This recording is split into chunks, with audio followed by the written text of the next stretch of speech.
that said, did you guys hear that? It was just me. I had never heard this song before. Okay, we are recording. Cool. So welcome everyone. I love for our panelists to quickly introduce themselves. I'm just gonna call them. So Malakai, you were the latest. So do you want to start?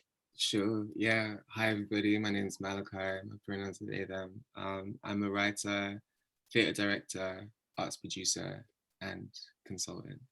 And I'm also associate director at Theatre Peckham. It's great to be here. Thank you. Ben, you're next. I'm Ben Cooper-Melchiors. I am executive director of East London Dance. We're a dance charity that very quickly covers participation in the community, mentoring artists, and then we're a creative producer that whenever we make work, it's with some of our artists or even our participants. So it's a vehicle for one of those two ends that's been presented publicly. And my background really has been between general management and producing. And Ben was my boss as well. He's a terrible boss, guys. You have no idea. Absolute monster. Thanks, Isabel. Yeah. Ellie, you're up. Hi, everyone. I'm Ellie Liddell-Crewe, pronouns she, her, and I'm the project manager for Unlimited, based at Artsadmin in London. So Unlimited is the largest commissioning programme in support of disabled artists worldwide. And it's co-delivered by Artsadmin where I am, and then it's also co-delivered by Shape Arts. But in a year's time, we're becoming an organisation rather than a programme, and it's all very exciting. But that's it. And I'm in the grey north today. And I put a light on it. It's really not helping. It's still grey. Can't be helped. It's great here as well, Ellie, in London. We feel you.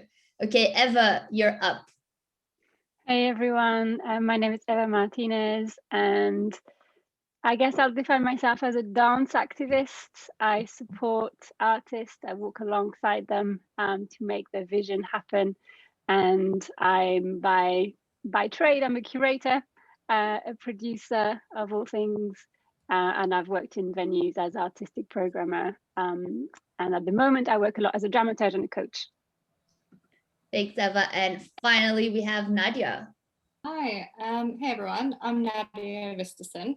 So I've been freelance for a while, but kind of work across event production and relationship management across arts.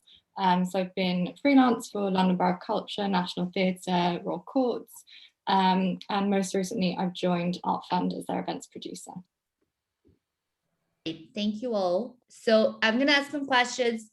When our audience is ready, they're going to ask questions as well. And you can jump at any point to say what you want.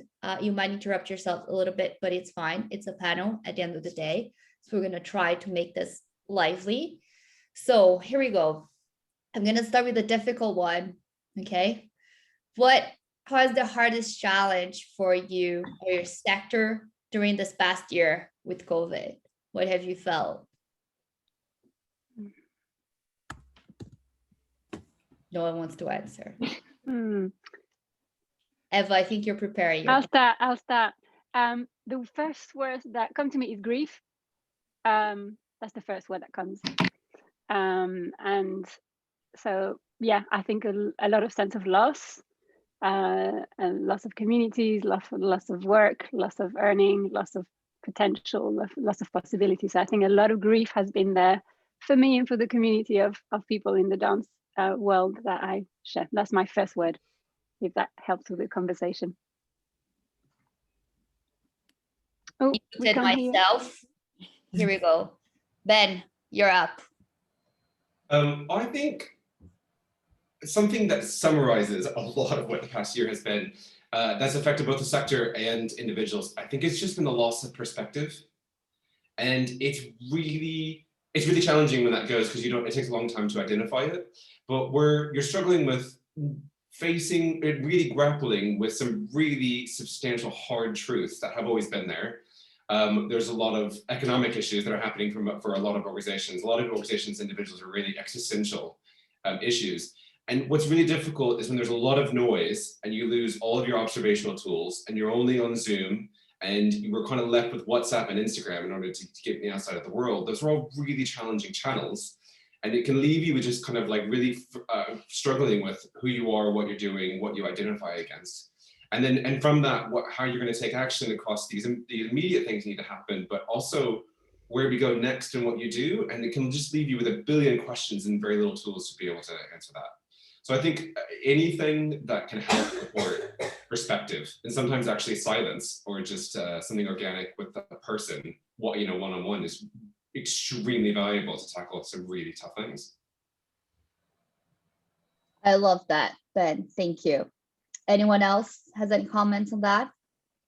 Yeah, I think, sorry, you go, Nadia. You beat me. Just really quite similarly, I think it's just everything going from 100 to 0 in the space of a day. I think, all projects, everything just completely being put on pause, especially if you work in live events or theatre or festivals. It's not something you can necessarily, pause for you can pause it from one day to the next. We've seen that, but it's something that you need to plan for and you need to work towards. And I think with the way the last year has been, with the kind of waves of lockdowns, you can't necessarily put something on hold, but you need to rehearse for a play, you need to rehearse for a festival. And I think it's not similar to other industries. We can just put it on pause and then start it up again. So I think with the lockdown starting and happening, it's been really hard because people have kind of geared up to something and then had to stop it again and gear it up again. And I think financially in our industry, that's been devastating, especially not having kind of insurance to fall back on. And I think hopefully that's changing now and people are realizing that we need to plan for the arts in a different way. But I think, it's just been devastating. And I think, Nadia, were you a freelancer last year? I went freelance the day lockdown happened. So it was great. I went freelance. I was like, I'm going to do event production freelance. Was like in quite a secure job at the Science Museum in a venue. And I was like, the venue life isn't for me. And then that week lockdown happened and I moved back home. It was really hard. And I think similar to you, I think we're in a situation where you just kind of go, will I ever work again? And I think that idea of like your career is so close to your personality, or like how you describe yourself, that's really, really hard. I think we all felt it, especially the live sector within the creative industries. I think it was really hard. Thanks, Nadia. Ellie? I think it's been a really interesting year to be on the other side of a table that I used to be on, so being on the funding side. And actually our capacity, we're a really small team of around 5 people, most are part-time, and our capacity doubled because the amount of people that became furloughed in the sector or lost jobs, or artists that had work cancelled, and they were looking to us to answer questions that we didn't have the answers to. Like most of the sector, we didn't know what was going to happen. And we were suddenly able to, as best we could, try and support artists to kind of try and answer questions with them or find out questions with them. Thankfully, in the last few months, it's been better, and we've had additional funding that we could give to artists to hopefully rearrange shows that they had cancelled, but it was really difficult. And again, working in disability arts was exactly what you were saying, Eva, about grief. And a lot of disabled artists, humans, were impacted in greater ways than other able-bodied artists. And, a lot of people we knew in our wider networks actually passed away with COVID. So it was impacting not only the wider world, but also really deeply impacting the sector. So it was a really difficult year, but I think the flip side of that is now hope is kicking in a bit more now, and the excitement of being able to see artists work again this year will be, fingers crossed, will happen. I think going to see live work is gonna be amazing. I can't wait to go like see music, festival, theater, and I think it's gonna be good. Like I tried to book a ticket for a play and everything was sold out. So hopefully it helps people to value us a little more. Let's see. The absence makes the heart grow fonder. Well, with that said, in the flip side, where do you think the sector will be going from here? What are some things that you think we've learned that we'll take with us? Do you see anything that could be positive in terms of learning from this experience? I think there's like a really interesting way in which we've kind of renegotiated what community is and means, and what it means to congregate and what it means to feel. because how do you feel you're in a rectangle on Zoom? What does that really mean? So we've been congregating and we've been connecting in the way we are now, but how do we really bring like the meaning back to that, the joy, the intrigue, the curiosity, the care? And I think there's a lot of possibility now that we've been very intentional and deliberate with the ways in which we do want to congregate, because we're human and we need that. We need that connection somehow. So as we ease out of this state, how do we kind of, like decide what community means for us in this new sort of world? And how do we want to be intentional with that creation of space, not just, putting on an event for the sake of it or because it looks good and I've really wanted to work with this institution and now they finally want to pay me. Great. As wonderful as that is, how do we take it outside of ourselves, and how do we build and how do we connect in a really sort of authentic way? I think that's really, really exciting. I love that. I mean, Malakai, there was something happening at Theatre Practicum last Friday, right? Yeah. And I wanted to go. How did that go? It was great. It was really like weird how it all just went off with no hitches. Our young producers, who are 12 young Black producers who we've been training since February, kind of culminated their training and their planning by putting together an event which all took place, the planning, the producing on Zoom and WhatsApp and Google Drive. They put together an immersive event that I had no idea what they were going to do. They platformed the work of our young creatives and our young writers, responding to this theme of feeling tongue-tied and caught between two cultures and what it means to kind of exist within diaspora and within change and sparring with change and that idea. And it was a really beautiful sort of narrative journey throughout the building. You booked into different slots. It was all COVID safe. Everyone was masked up and socially distanced, and it's really cute. Do you think the audience was like ready? Wasn't embracing the live experience? Yeah, in like a really new way. There was a lot of like strangers talking to each other and a lot of like intergenerational connections as well. Like the young artists would bring their parents, and not all of the artists are based in London. So people were coming from like Oxfordshire and from like Southampton, come into the middle of Peckham for this hour-long immersive thing because they're that desperate to kind of connect to culture. It went really well actually, thanks. That's amazing. Cool. Thanks for sharing, Malakai. Okay, who wants to go next? I can share. The question was around what we learned from this kind of challenge. Yeah, what we would take forward. Yeah. We, so as an organization, Easel and Dance, we are, for about 5 years, we have been preparing for, and we have just recently announced a new building that we're working on. And it is with it's a partnership capital project with a music partner, UD. And so, and that UD is a charity that's similar to Easel and Dance, but they specifically focus on those who love and make Black music. And so both organizations who have their own communities will coexist in the building. We're not merging, but it is, we've co-raised and then co-designed this building and will coexist. And so when I was kind of reflecting on earlier about that loss of perspective in the whole past year, while we were trying to apply to the Cultural Recovery Fund and the Coronavirus Job Retention Scheme, we're also trying to keep hold of this capital project, and we have, which is what's been really nice, but you can get really stuck on the infrastructure and what we need to get done and the finance and the legal and what are we going to do and the scheduling and how to get it open. And I think what actually this whole year has really reminded us and helped us figure out how to hold some of the really big philosophical questions that come out of this year. And a little bit what Malakai is talking about is actually how to acknowledge the infrastructure is kind of just a shell. It's actually what's so much more important is the communities that are around it and the experiences of those who are building it and what is the type of organization we want to be. We have focused on like our staff team and actually how do they have the answers? How can we co-design what the future of the organization is? And so it's paying attention to the individual experience, how they're going to make the change happen, the communities that are around us, who it's actually for, and how we can take real action on diversity and inclusion rather than because you should and you just talk about it.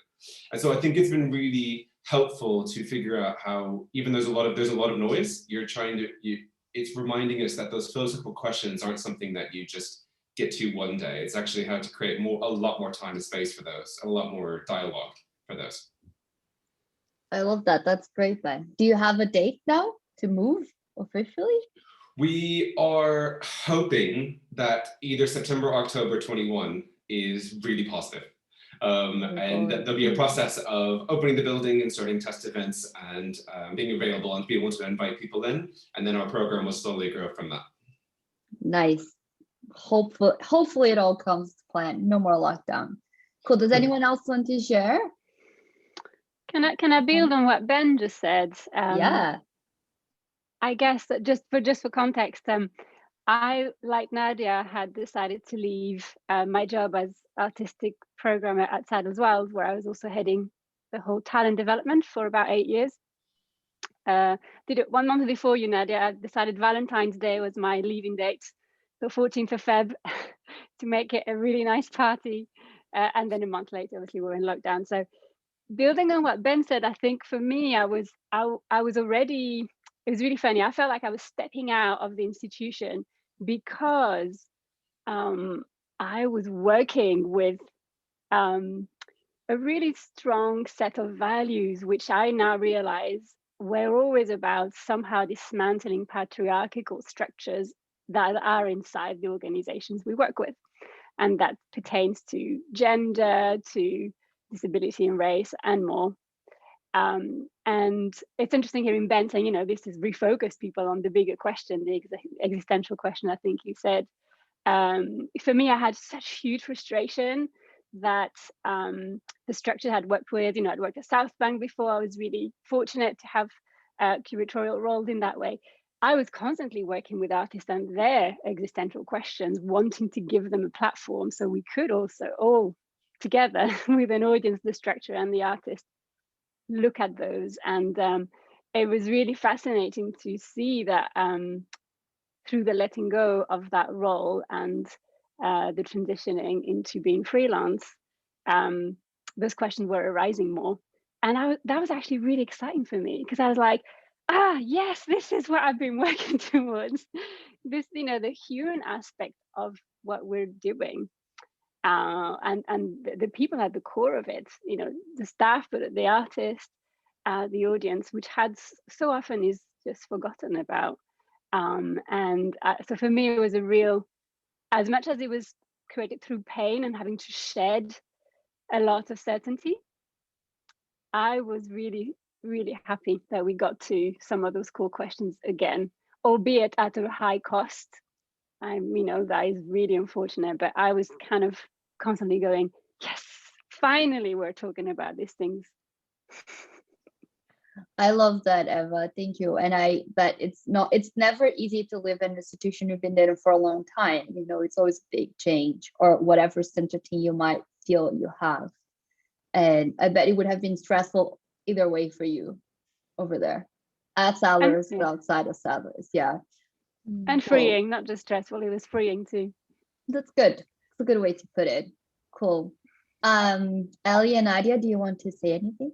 Yeah, I think what Eva's saying is really important about starting the conversations again, or it being brought up. But I think what I would like to see going forward is also the idea, like lots of organizations are kind of putting out statements and words and things, but actually for it to actually take place and happen. So rather than we don't want to lose the momentum that's happened, I suppose.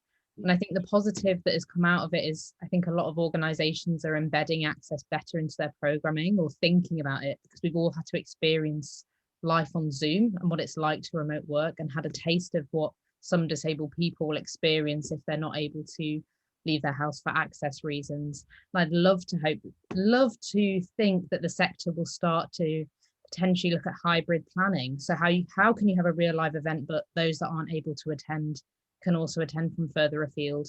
And it's true that a lot of the work that we're seeing in the programming and the example of the people on the panel, a lot of the work is happening in London. Well, how can that work disseminate further afield? How can people in rural communities access the fantastic, like, dynamic work that's happening? So I'd love to see some hybrid kind of stuff and access being embedded rather than an afterthought, is my sprinkle So on Ellie, some flavor. do you think, in your perspective, working with, you know, disabled artists or an audience that needs specific access, that having things on Zoom is a good step? It's good. It was a good thing that more people could see more things. It's pros and cons. There is no one way to be accessible for everyone. What would be perfectly accessible for a deaf participant may not be accessible if you're visually impaired. So Zoom has opened up doors for so many artists, but also closed doors for different artists. So I feel like a hybrid kind of thing is potentially the way forward, to just try and really open up who can access different things and when. And it's learning. I think a lot of organizations now are kind of fearful of getting things wrong because of cancel culture. And I think it's actually really exciting to see organizations kind of take brave steps to try things out and be receptive to criticism. I think if you get criticism or critiques, the best thing to do is like learn from it and accept it and start those conversations rather than deny it. And I think that's kind of not quite what Eva was saying, but the idea of these really important conversations are starting again in the sector. And I think let's see what we can do with those conversations, and let's absorb them, take them, and make some great things happen. I think this is really important, because I remember having a conversation with you about this, about like making working a little more accessible and the resources we had, etc. And you said, you all got to start somewhere. You got to take a few steps. Like no one's going to be perfect right from the get-go probably. So you just have to start. And I think that's just really important for us all to keep in mind, that I agree. You have to be able to make some mistakes, but just go towards the correct direction, hopefully. Yeah, and be brave. And it's all about intention. Like for me anyway, if you're trying to do great work and make it more accessible and your intention is there, if you get it wrong, people will know your intention was in the right place and will be hopefully more open to kind of helping you better program for disabled artists or work with disabled artists. And hopefully disabled artists won't get left behind. There was a report that came out yesterday from We Shall Not Be Removed, which was like diabolical statistics about disabled artists being left out of the new opening up and things. So it's, I suppose that's why I'm here, to remind people disabled artists, you know, should be valued as much as able-bodied artists. Yeah, 100%. Thanks, Ellie. Nadia, do you have anything? Just to echo what Ellie said, I think from a purely practical point of view as well, if you see where the sector is going, you know, we are going towards a more hybrid form, especially my background is event production for large scale artistic programs. And I think the last year where everything's just been put on hold, you see everyone going digital, everyone's on Zoom now.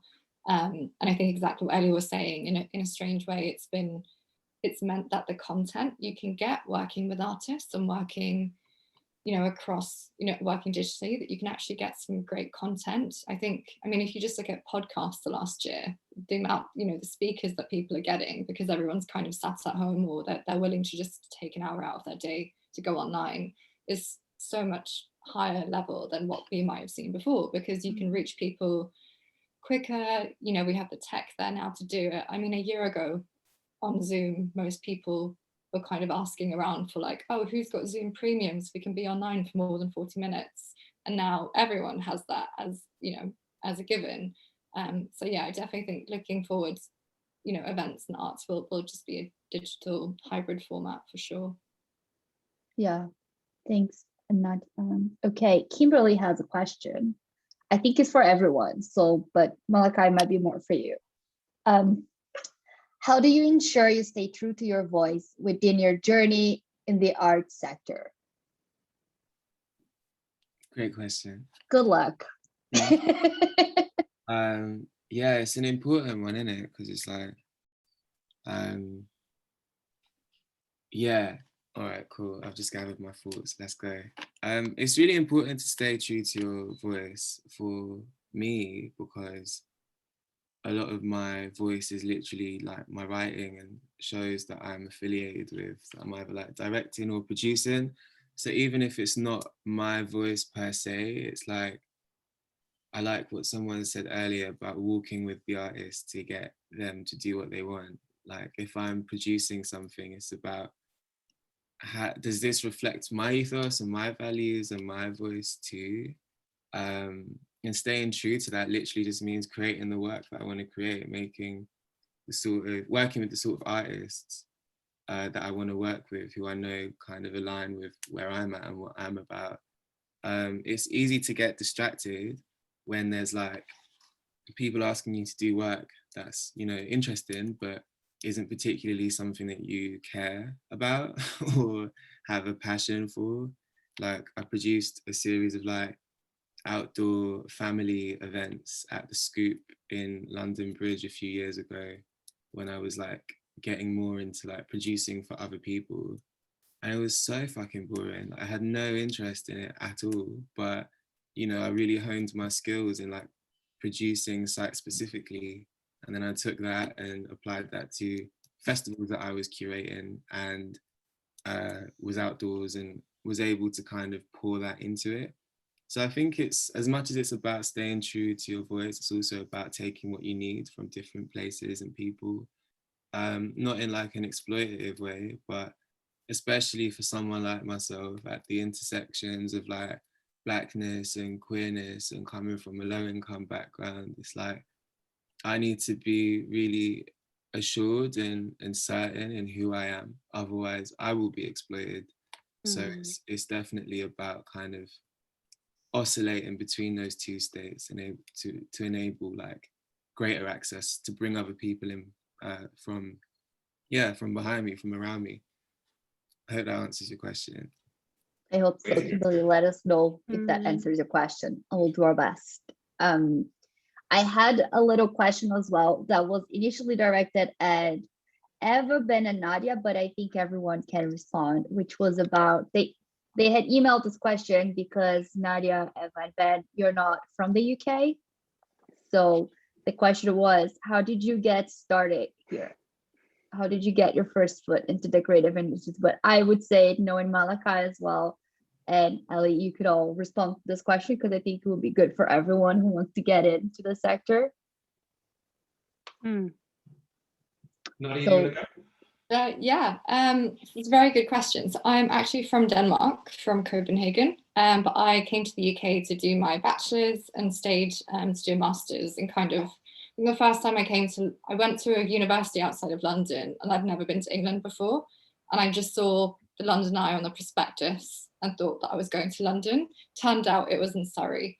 Do your research, kids. But yeah, so I think I always kind of knew I wanted to get into the arts, and that I didn't want to be on stage, but behind the scenes somehow. But I didn't really understand what it all meant. I think back in the day, it was very much like, oh, either you're a stage manager or you're on stage. And it was very confusing kind of knowing what else there was out there.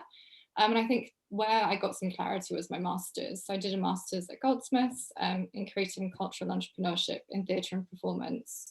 And that really was like a game changer for me, not just because of what we learned, but because it was a course of 50 international people. I made networking. It was all about networking. I think everyone I've worked with since has kind of had a lead back towards the team of people that I was doing my master's with.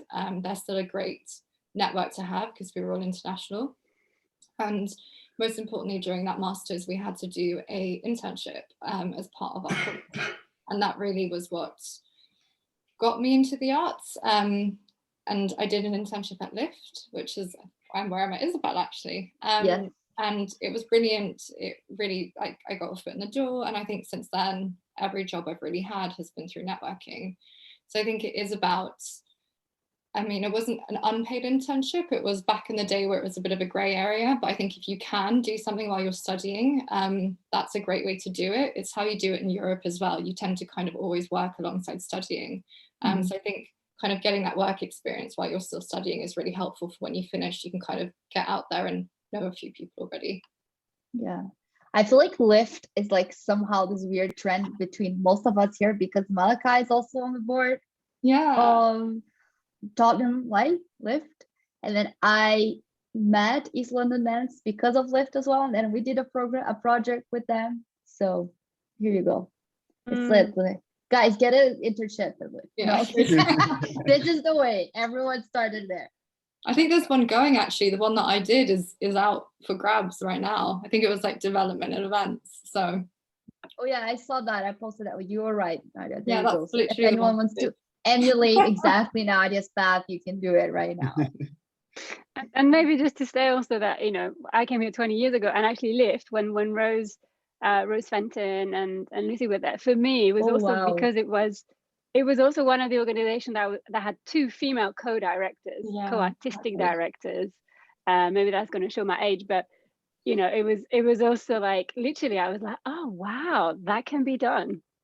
It doesn't have to be a white male honcho and then always a female assistant somewhere doing the number 2 job without, it was really significant. And I think it's not surprising at all that the ethos of Lyft has carried on being very people-centered and opportunity-centered, I would say, from the founders, even, and everyone carrying on that flag. So I'll answer the question very quickly if you want, but yeah, I totally like Nadia. I think having, for me, it was also having a female mentor that took me under her wing. And at the time, she was called Nikki Malloy. She's now Nikki Napier, and also the internship, which I think is like, in the UK, unfortunately, very, very low paid internship, which I did at Laban when I first arrived.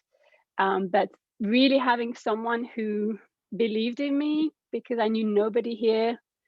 I didn't speak the language the way I speak it now. I'd never worked in an office.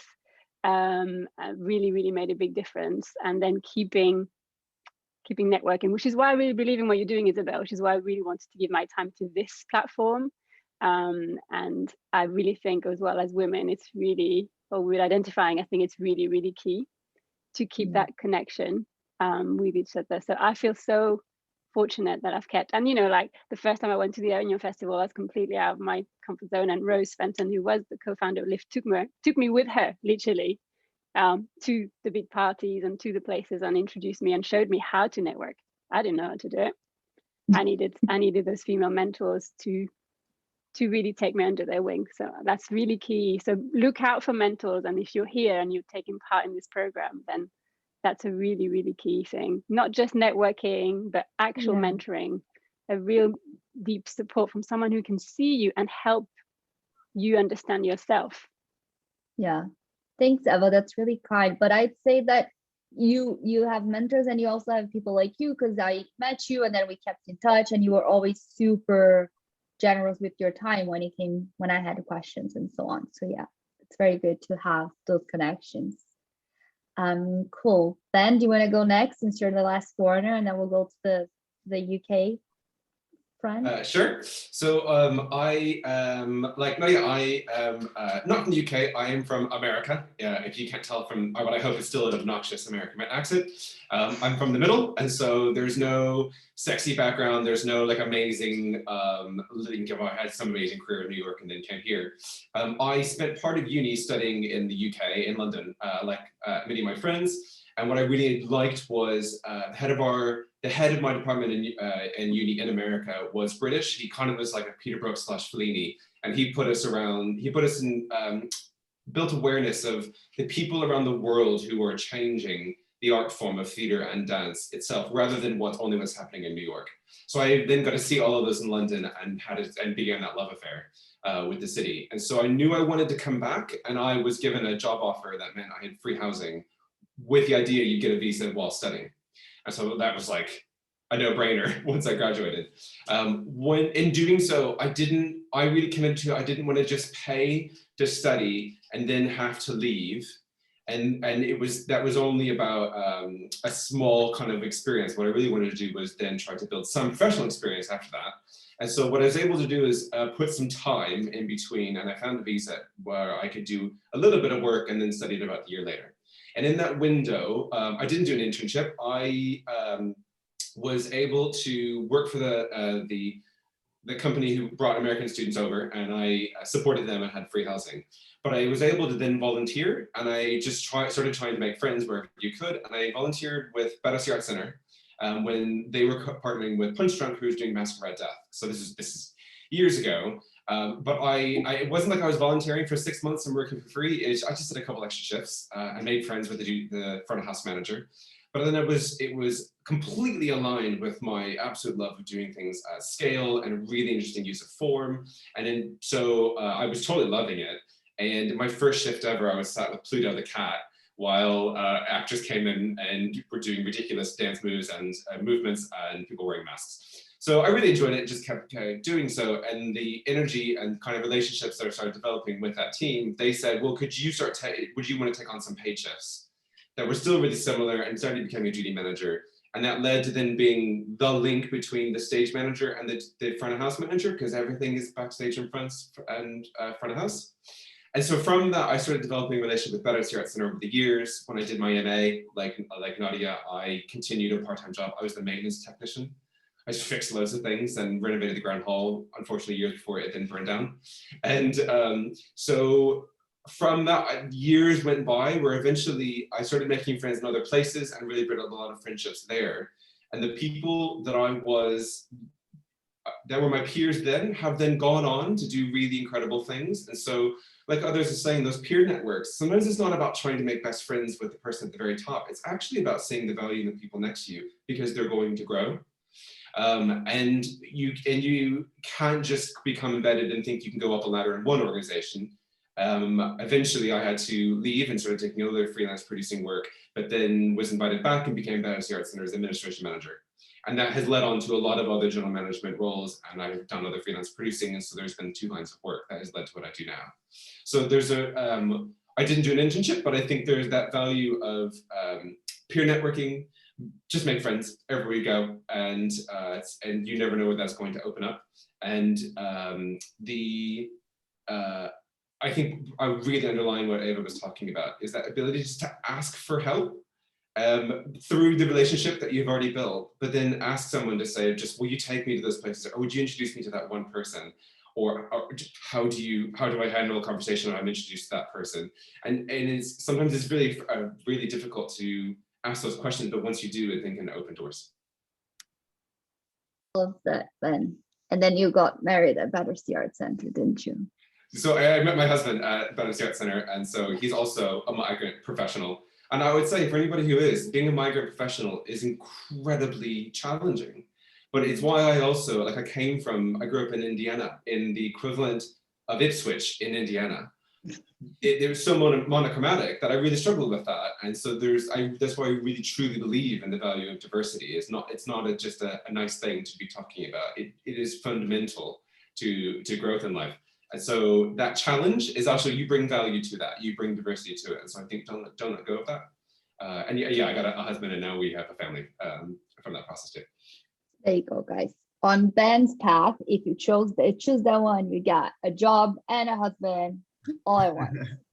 So it's that Mac, it's like what we call in Brazil, like Mac Feliz, like the Mac kit, that you get a toy with your meal.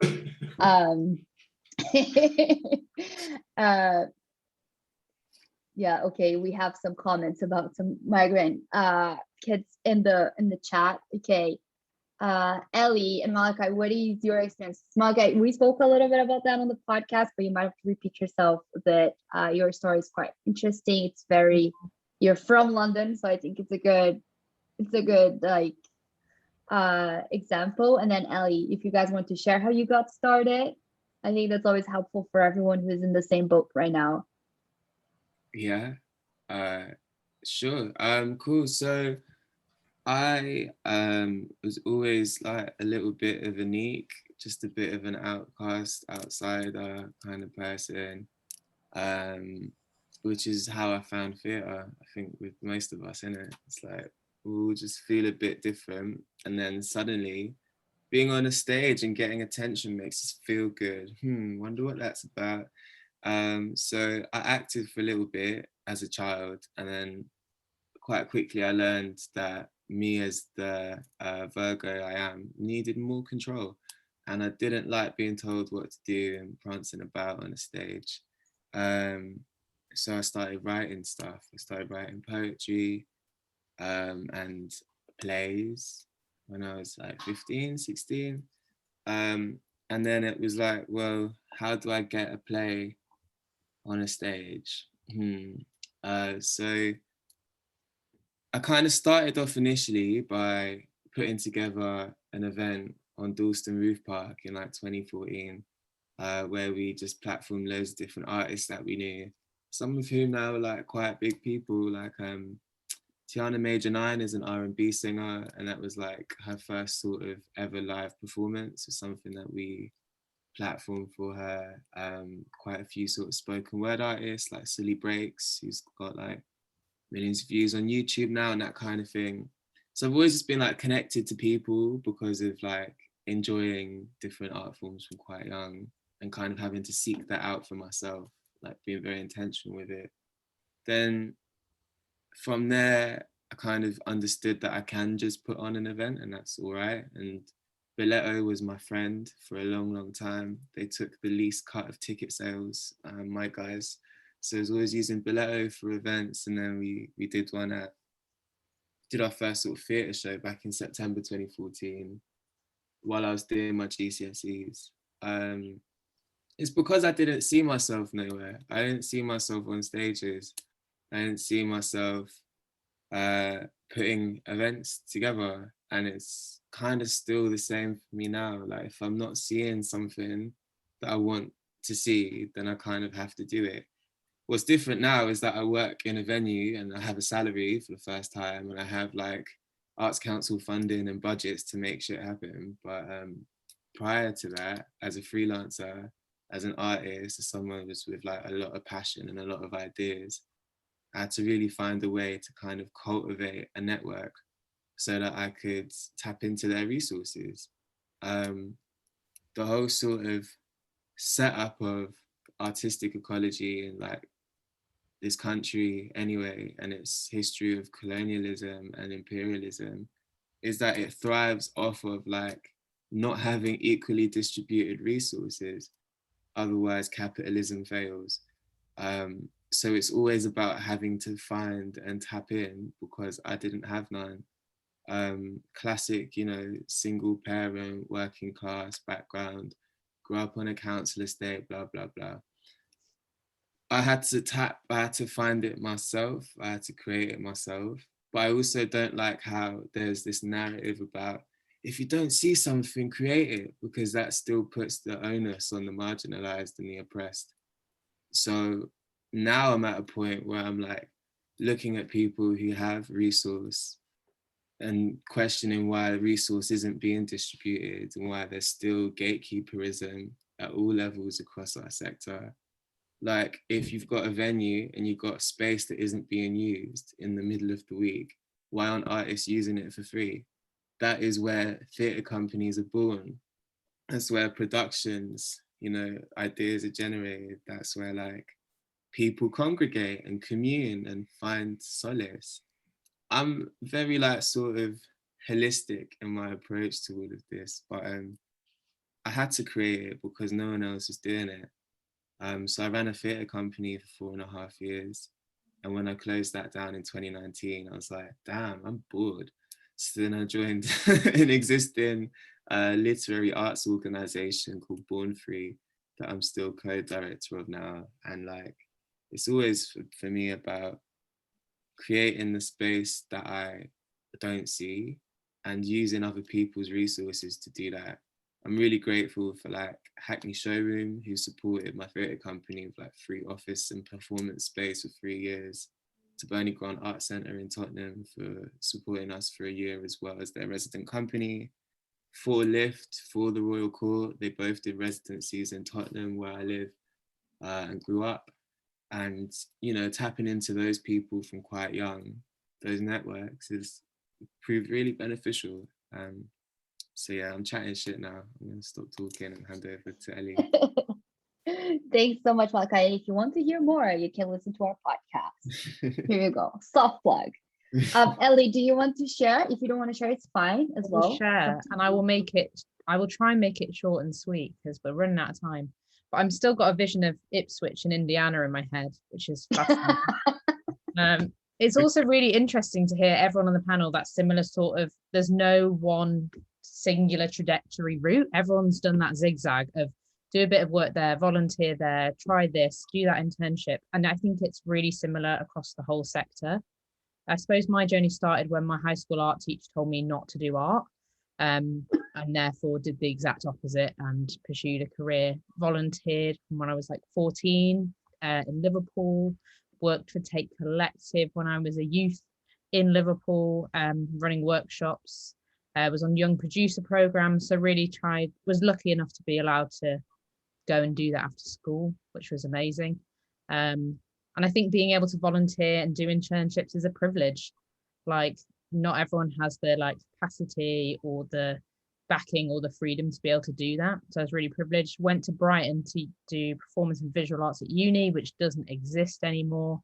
And just volunteered an excessive amount and worked in a pub at the same time as doing a full-time course, trying to manage everything. It's not always financially viable to volunteer. The best advice I can give in this sort of story is try and get as much experience as you can, like Nadia was saying. At the same time, if you're doing a uni course, if you're doing a job, if you're able to, try and absorb as much other things as you can, because really that's where I'm at now. I then got a job doing delivery for an organisation that's amazing in Brighton called Onca, which is one network for conservation in the arts, doing amazing stuff around climate justice issues and really radical programming.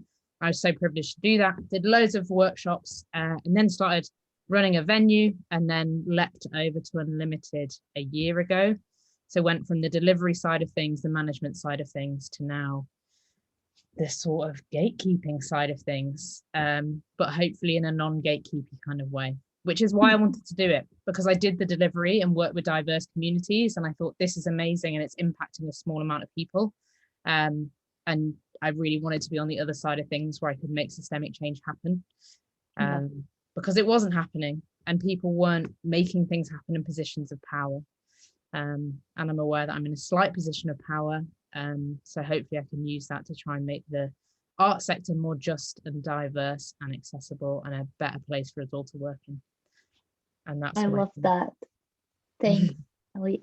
So yeah, we're almost out of time, but I have one final question from someone who messaged me, and she said, what is, oh God, okay, Zofia, I'm gonna ask your question if we have time, but I'm having the other one on the go, which was someone who's an artist, but now I'm not sure what sort of artist they are, but she just asked, what, if you're an artist and you're approaching producers or programmers, what's the best way to do that? Anyone's advice. And then Zofia, I'm gonna try to get to yours, otherwise I'll email it to Ellie. Gosh, that's a big question. So sorry, Malakai.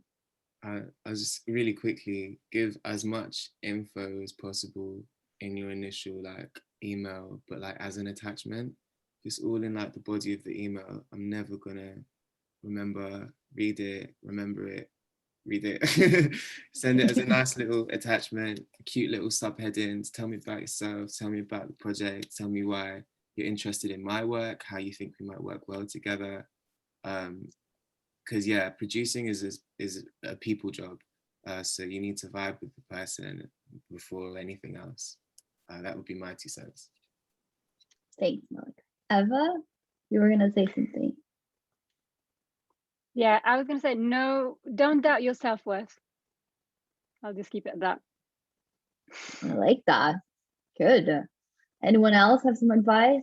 I can share one. A previous job for this was digital producer for the Young Vic. And it started out as the assistant to the artistic director. So this is the previous artistic director, David Land, convinced me to come assist him. And so what he actually didn't want was a gatekeeping, where he put his email address on the website. He wanted everyone to contact him. So I didn't have to filter as much, but what I did notice over the years was actually there's a real value in trying to really understand. You often can't see commissioning policies written on the website, but if you can research, what do they really care about? What do they respond to? What drives them? And being able to find who you align yourself against, that research is really crucial. And the way that you present yourself then to try to unlock that. And I think a lot of we've been talking about all this is it's actually not about how you give away your time, it's about how you build relationships. It's not about how you convince someone that to love you, that to love your idea. It's actually how do you build a relationship first. So I'd say that get to know the relationship, research the relationships to develop, and then spend time developing that relationship. And don't give up after just one thing of silence and one try. Thanks so much, Ben. If Ellie and Nadia have any tips, otherwise I will wrap up and let everyone go have lunch probably. but I can quickly try and answer that question if useful, and if yes, email. So Zofia asked a question about working with disabled artists and diverse artists, which everyone can read. So Ellie, if you have time, go for it. I would say do what you can to embed access in. So if you're at an event, you can have, things aren't great, but you can have things like automatic captioning. And if you can apply for funding to support events, then you can have things like BSL. Really simple things you can start doing, like audio describe yourself before events, before meetings. Do the research, and also know what disability you're going to work with. If you just say I'm going to work with disabled people, it's not the same thing. Like I mentioned earlier, you know, if you want to make it accessible to the deaf community, then say it's accessible to the deaf community, but don't say it's accessible to everyone when it isn't, because you will shoot yourself in the foot, for want of a better phrase. But do little things. It's like what I said earlier about intention. And you can be honest and say you're starting your journey with working with disabled artists. You want to get more experience with working with disabled artists. Chat to venues that are already doing great work. Battersea Arts Centre, that has been mentioned earlier, has done some really great things with making spaces accessible and having relaxed showings. So depending on what field you're in, research other organisations that are doing it, get in touch with them and try and look for that sort of cross-sector support. That's probably what I can give to you in that time period. And I'll put my email in the chat if you want to follow it up. Thanks, Ellie. And with that, yeah, I would just thank again everyone who showed up, but like having everyone participating. And Malakai, you had, yes, Malakai, do you want to say that out loud? I think it's important. Let's end it like that. Sure. I was just saying, yeah, coming from a place of love, like referring to people as diverse is like super vague. We're all diverse, you know, we're all people made up of lots of different things. Let's be more intentional with our language. If we're talking about wanting to work with communities that are underserved with arts, let's not call them underprivileged or, you know, hard to reach. The language that we use is really, really important. So yeah, let's be specific. If we want to work with South Asian artists with experience of, you know, a particular thing, then let's say that. Just be really intentional. Thanks so much, Molly. I think this is really important. And again, thank you all for joining us and for being part of the mentoring program and for making time to share your experience here. Could you just give us a little bit of how can people find you, if you're on LinkedIn or on Instagram or website, anything, so that they can go stalk you all and start building some relationships, as Ben said? Yeah, Ben, you can go first. Indiana, Ipswich in Indiana. Yeah, I'm easily found on LinkedIn and Instagram. So my name that is on the title just below me, and you can just search and find that. My email is also on the website of East London Dance, and I can put it in the chat now. Happy to be contacted. Thanks, Ben.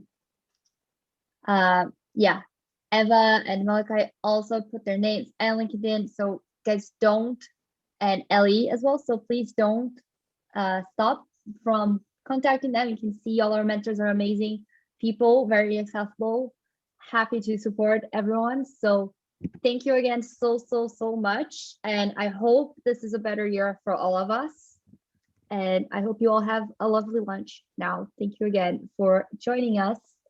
And I'll speak to all of you soon. For anyone who wants to join us, we have a session today with Bad Form, and then tomorrow we have a panel with our music mentors, and on Thursday with our visual arts mentors, and lots more to come probably after the summer. But for now, thank you all for joining. Thanks, everyone. Thanks, Isabel. Thanks, Isabel. Nice to meet you guys. Everyone. Good luck, everyone. Thank you. Bye.